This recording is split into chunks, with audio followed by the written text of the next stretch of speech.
بسم الله الرحمن الرحيم.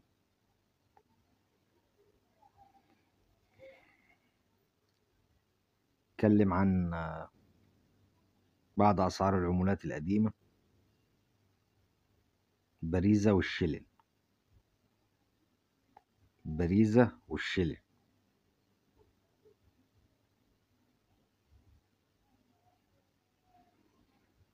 البريزة الورق والشلن الورقي.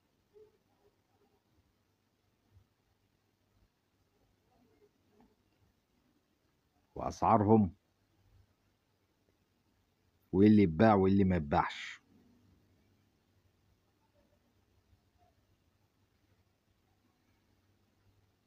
ادي البريزة، عشان في ناس مفكرة ان الحاجات دي غالية وان الحاجات دي بتعمل فلوس وان الحاجات دي ليها سعر. هقول لك ايه اللي ليه سعر وايه اللي ماليش سعر. البريزة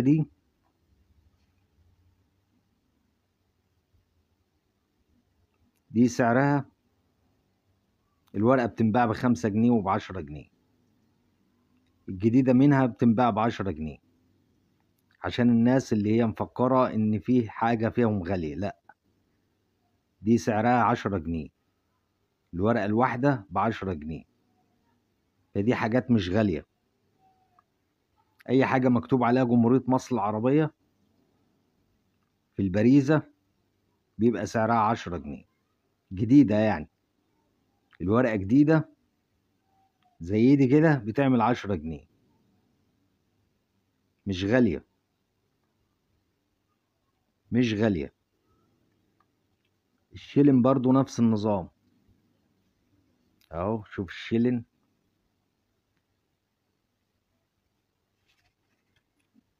شيلن جديد اهو. اهو نفس النظام برضو، سعره 10 جنيه. سعر الورقة 10 جنيه. مش غالية. عشان برضو ايه اللي الناس اللي مفكرة ان هو غالي او الكلام ده كله، لا، ده مش غالي. ده سعر الورقة منه 10 جنيه. ليه؟ لانه موجود منه كتير. كل الناس معاها منه، كل الناس عندها منه. فدي حاجة مش نادرة ولا حاجة مش موجودة. فده سعره 10 جنيه.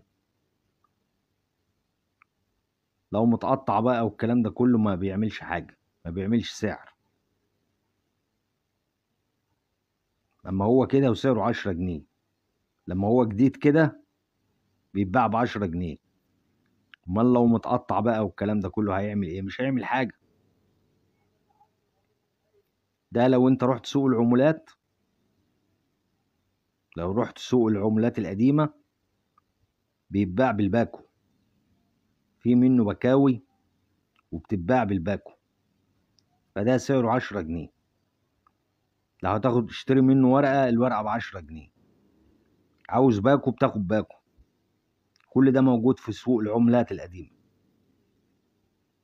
والبريزة برضو نفس النظام. البريزة برضو نفس النظام ب10 جنيه. الغالي ده بقى حاجة تانية. الغالي حاجة تانية اللي هو مش موجود، وده اللي غالي. بدل كلمة هنا جمهورية مصر العربية، بدل كلمة جمهورية مصر العربية بيبقى مكتوب عليها الدولة المصرية. الدولة المصرية هنا دي اللي غالية. دي الورقة الغالية ودي اللي مش موجودة. ودي اللي بتعمل سعر، اللي هي مكتوب عليها الدولة المصرية هنا. هنا مكتوب الدولة المصرية، وهنا العلامة المائية بتاعتها بتبقى صورة الملك فاروق. لا، لو قلبت العلامة المائية كده هتجيب صورة الملك فاروق. تلاقي صورة الملك فاروق. دي اللي غالية. دي الورقة الغالية. أما أي ورقة مكتوب عليها جمهورية مصر العربية دي سعرها 10 جنيه. الورقة الغالية اللي هي مكتوب عليها الدولة المصرية. تلاقي هنا الدولة المصرية وفي الظهر بتاعها مكتوب الدولة المصرية، والعلامة المائية بتاعتها صورة الملك فاروق. كذلك الحال برضو في الشلن. نفس النظام برضو، نفس الكلام. اللي انطبق على البريزة هنا بينطبق على الشلن برضو. شيلين جمهورية مصر العربية ده بينباع ب10 جنيه قلت لك. الغالي اللي هو مكتوب عليه الدولة المصرية، بدل كلمة جمهورية مصر العربية بيبقى مكتوب عليه الدولة المصرية، ده اللي سعره غالي وده اللي مش موجود. وهنا برضو العلامة المائية بتاعته بتلاقي صورة الملك فاروق، ده صورة الملك فاروق، العلامة المائية بتاعته بتبقى صورة الملك فاروق، ده اللي غالي. نيجي برضو على حاجة بيقول لك ايه الورقة هنا، لو ركزت هيقول لك ايه صدرت في سنة سنة 40. مش الورقة اللي صدرت في سنة 40، الورقة دي صدرت في الثمانينات والتسعينات. الشيلين ده كان موجود في الثمانينات والتسعينات. سنة 40 دي اللي هو سنة قانون إصدار العملة، التاريخ بتاع القانون بتاع إصدار العملة، مش إصدار مش طباعة العملة. طباعة العملة كانت في الستينات والسبعينات، في الثمانينات والتسعينات. الطباعة كانت في الثمانينات والتسعينات. أما قانون إصدار العملة ده اللي هو في سنة 40.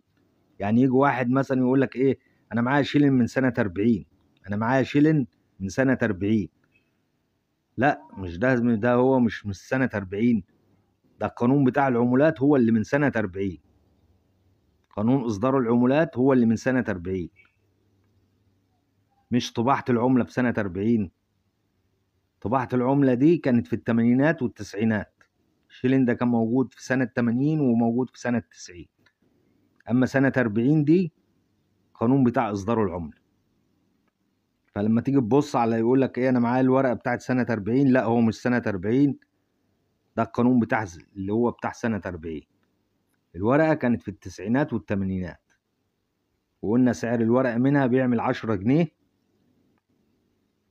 ودي برضو بتعمل 10 جنيه.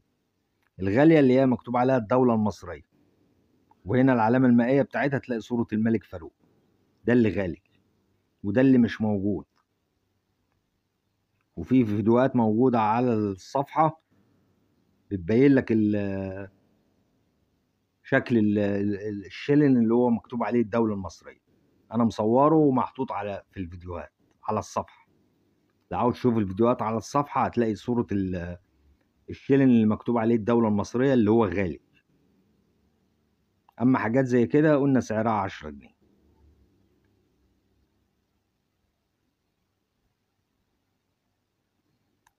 متنسناش في اللايك والمتابعة للصفحة.